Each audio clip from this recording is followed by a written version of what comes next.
안녕하십니까 시청자 여러분, 놀라운 부동산 놀보입니다. 자, 최근 서울의 집값 상승은 말할 것도 없고요. 이 수도권 지역과 전국적으로 상승세가 감지되는 지역이 증가하고 있는 상황입니다.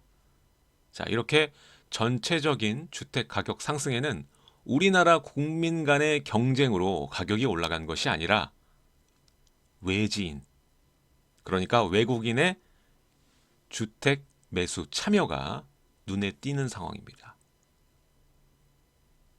자, 최근 외국인 국내 주택 매수 현황 자료를 보게 되면요. 한국의 주택을 가지고 있는 중국인 집주인이 급격히 증가하고 있는 것으로 확인이 됩니다. 중국인이 최근 5년간 매수한 전국의 주택은요. 2만 6천 채입니다. 적은 수치가 아니죠. 따라서 오늘은요. 중국의 한국 집 주택에 대한 쇼핑이 급증한 연유와 그리고 어느 지역을 매수했는지 그리고 이것을 어떻게 봐야 되는지에 대한 이야기를 하도록 하겠습니다. 자, 에셋파킹. 자, 에셋파킹. 예전에 제가 채널에 에셋파킹 영상을 한번 올린 적이 있습니다. 주 내용은 아직 세계 주요 도시, 수도 중에는 서울이 굉장히 싼 편에 속하고 언제든 해외 자본이 들어올 수 있다. 이러한 내용을 다룬 적이 있습니다. 자, 근데 오늘 내용이 여기에 좀 맞물리는 부분이 있죠. 자, 에셋 파킹의 의미를 먼저 보면요. 에셋, 자산, 파킹, 주차. 이 두 단어의 합성어입니다. 자산을 안전한 곳에 주차한다는 의미죠. 이 단어가 처음 나온 게 바로 개발도상국 부자들이 본인의 국가는 위험하기 때문에 해외에 좀 안전한 도시에 투자하는 형태를 보고 에셋 파킹이라고 이야기를 합니다. 근데 문제가 뭐냐면 이러한 해외 자본이 들어오면서 해당 지역의 집값이 크게 상승되는 원인으로 작용을 하게 됩니다. 그래서 에셋 파킹이 화두가 된 것이고요. 특히 이 현상으로 인해서 오른 도시들이 전 세계적으로 많습니다. 예로 얼마 전에 문제가 됐었던 캐나다의 밴쿠버라던가 호주라던가 그리고 런던, 뉴욕 이러한 도시들이 에셋 파킹으로 인해서 전반적인 부동산 가격이 크게 올랐습니다. 특히나 문제가 되는 건 이 집값 상승이죠. 우리나라도 여기에 대해서 안전한 곳이 될 수 없다고 전 이전 영상에서 말씀을 드렸습니다. 자, 에셋 파킹에 대한 내용은 영상 상단 우측에 제가 네임카드로 집어 놓을 테니까 못 보신 분들은 한번 보시면 재미있게 시청하실 수 있을 겁니다. 자, 해당 그래프는 경기도입니다. 서울이 아니에요. 경기도인데도 불구하고 중국인들의 한국 부동산 매수가 급증했습니다. 자, 보시면 2015년 2,100건 정도였는데 2018년이 피크죠. 두 배가 넘는 수치입니다. 거의 5,000건 정도가 기록이 되고요. 거기에 대다수는 중국인들입니다. 중국인들이 70%는 주택을 쓸어 담았다라고 표현을 할 수가 있겠습니다.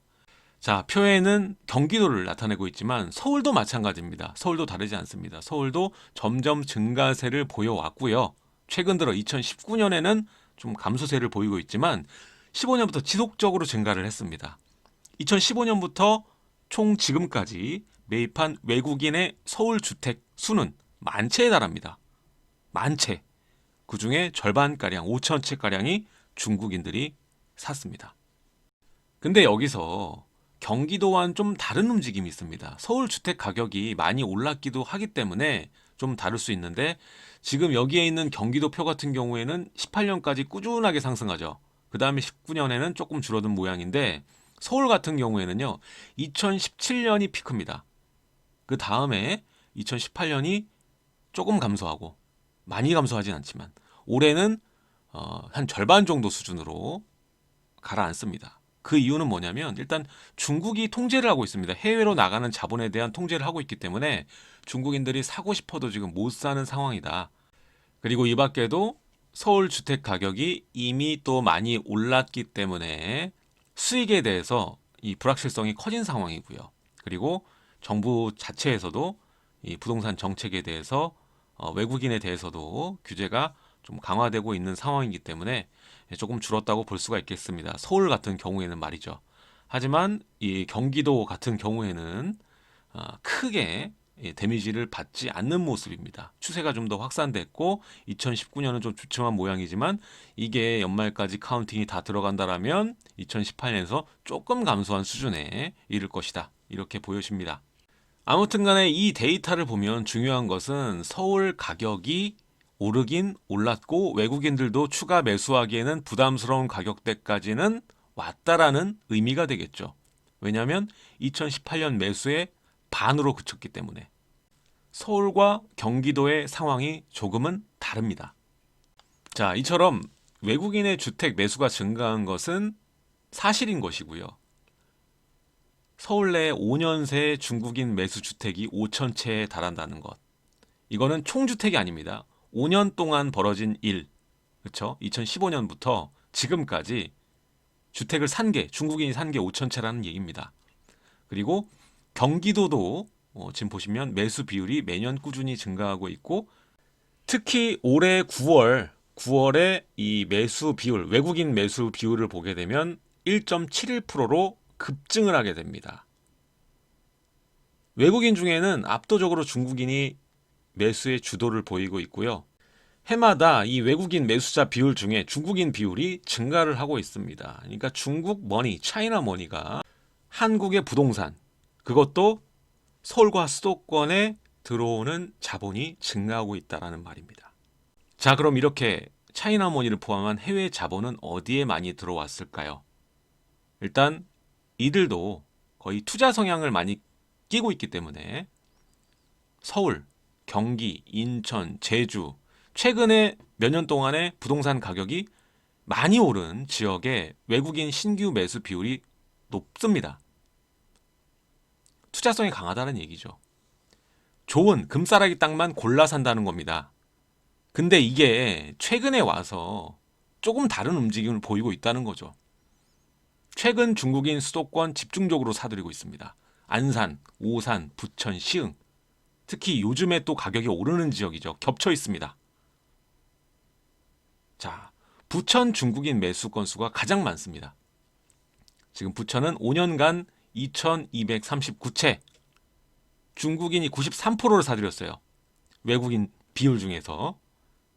그리고 안산 1920건, 수원 1626건, 시흥 1410건.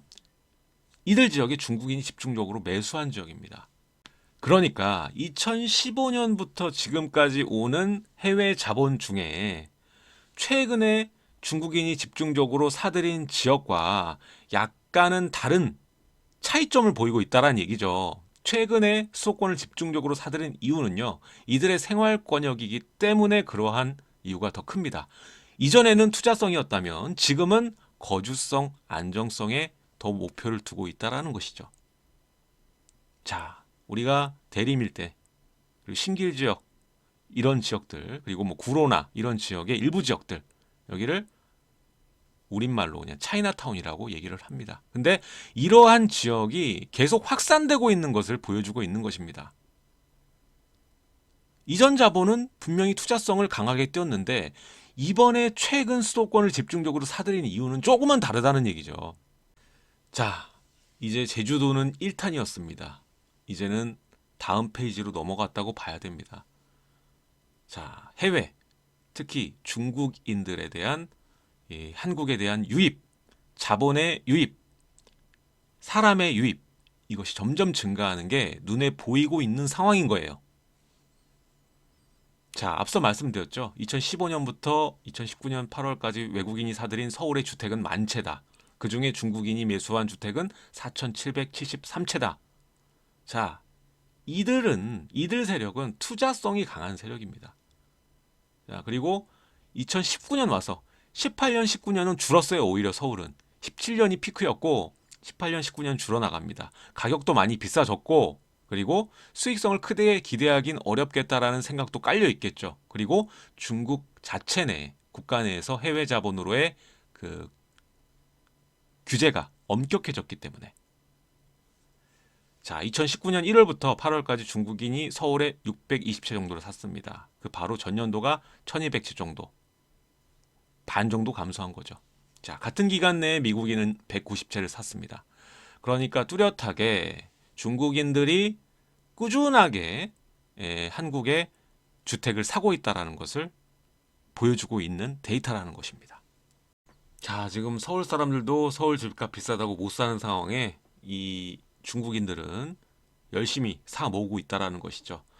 자, 2018년 959에 중국인이 주택 사는 데만 쓴 비용이요. 총 986억 4,500만 원입니다.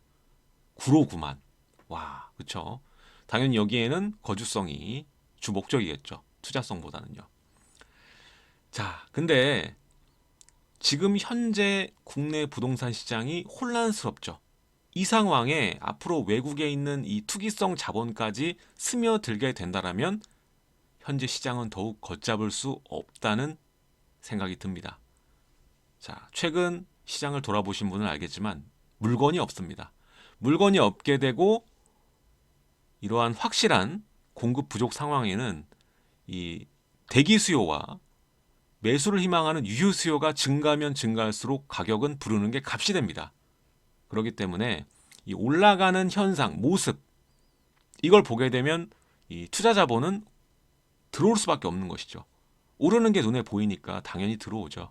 그러니까 외국의 자본이 추가적으로 들어오지 않는다는 보장이 없습니다.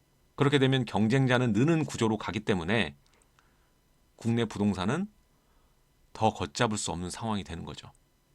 다만 이 비율이 증가한 건요, 생각을 해봐야 되는 게 우리나라 내국인들이 거래가 좀 줄었죠. 지금 대출 자체가 확 줄었기 때문에 주택금융 규제로 인해서 내국인 거래가 줄어서 상대적으로 이 외국인의 매수 비율이 크게 늘어난 것으로 보이는 것입니다. 자, 하지만 여기서 우리가 중요시해야 될 것은 이 매수 추세가 갈수록 크게 증가하고 있다는 것. 특히나 이 수도권 같은 경우에는 서울과는 다르게 지속적으로 매수가 일어나고 있다는 점. 이런 것들은 우리가 정확하게 인식을 하고 있어야 됩니다. 지금 우리끼리의 싸움이 아니라는 거예요. 해외 자본도 변수가 될 수 있는 부분이니까 이걸 빼놓지 말고 우리가 인식을 해야 된다. 이 얘기를 오늘 해드리고 싶었습니다.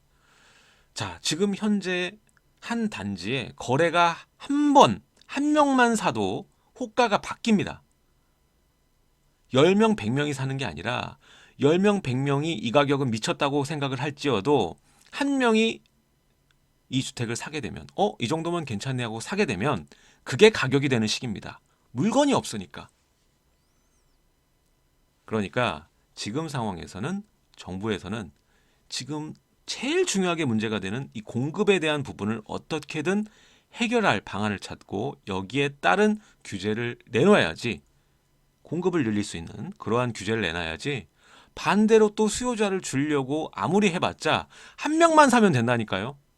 한 명만 인정하고 사면 돼요. 수요를 10명 될 거를 못 사게 해서 5명으로 줄였다고 해도 이 5명 중에 한 명이 이 가격을 인정하고 사게 되면 호가가 바뀌게 됩니다. 자, 지금의 규제가 이 매수 억제책이 그대로 유지가 된다면 언젠가는 서울의 집값이 잡힐 겁니다. 근데 엄청난 가격이 돼 있을 거예요, 그때는. 그리고 경기, 대외적인 변수나 이런 것들을 만나서 꺾일 일이 생기면 롤러코스터가 될 겁니다. 엄청나게 또 떨어질 거예요. 그러니까 정부 입장에선 지금 규제가 얼마나 심각한 왜곡 현상을 추가로 만들고 있는지를 인식을 하고 더 이상 이 수요를 억제하는 방법이 아닌 이 공급을 해결할 수 있는 방안을 모색해내야 됩니다. 자, 외국인들 입장에서는, 특히 중국인 입장에서는요, 가깝고 한국이라는 나라가 굉장히 가깝고 상승에 대한 여지가 많고 또 오르고 있는 한국 부동산을 접할 때 투자를 하고 싶다는 이 매력을 많이 느끼게 됩니다. 근데 이러한 상황에 내국인에 대해서 수요 억제책을 펼치면 외국인은 어차피 자기네 자본을 이용하기 때문에 호재가 됩니다. 경쟁자가 오히려 살 수 없게 되는 구조니까 본인들이 사는 거예요. 그리고 가격은 높아져 있습니다. 그리고 내국인들은 가격이 높아진 걸 그냥 바라만 볼 수밖에 없는 거예요.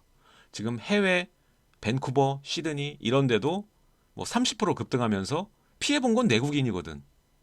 자, 여기도 다 이유가 있거든요. 왜 2015년부터 이렇게 외국인 투자가 급증했는지 이유가 다 있습니다. 거기에 대해서도 제가 다음에 영상을 한번 제작하도록 하겠습니다. 이것도 정부의 정책 때문에 이렇게 된 겁니다. 정부의 하나의 정책으로 인해서 15년부터 외국인 투자가 급증하게 되고 제주도도 급등하게 되고 지금 이 폭락기를 맞고 있죠. 이게 다 정책 하나로 인해서 벌어진 현상입니다. 왜곡 현상. 잘못된 정책은 시장 왜곡만 불러일으키고 그 피해자는 국민들입니다. 자, 현재는요. 제주도는 1탄입니다. 제주도 이후에 중국 자본이 이제는 제주도가 아닌 한국의 중심 금싸라기로 이동하고 있습니다. 자, 최근은 아니겠지만 지금까지는 에셋 파킹 성향을 가지고 있는 투기 자본들이라는 것을 우리가 명심하고 있어야 될 것입니다. 자, 오늘 내용은 여기까지 하도록 하고요. 다음 시간에 또 여러분들께 알찬 내용 전해드리도록 하겠습니다. 지금까지 놀라운 부동산 놀부였고요. 제 부동산 카페에도 많은 가입 부탁드립니다. 거기에도 계속적으로 르포나 아니면 컬럼들 기재를 하고 있으니까 볼거리 많게끔 열심히 활동을 하고 있으니까요. 많은 가입 부탁드리도록 하겠습니다. 영상 좋아요와 구독하기 부탁드리겠습니다. 즐거운 주말 마무리 잘 하시기 바라겠습니다. 감사합니다.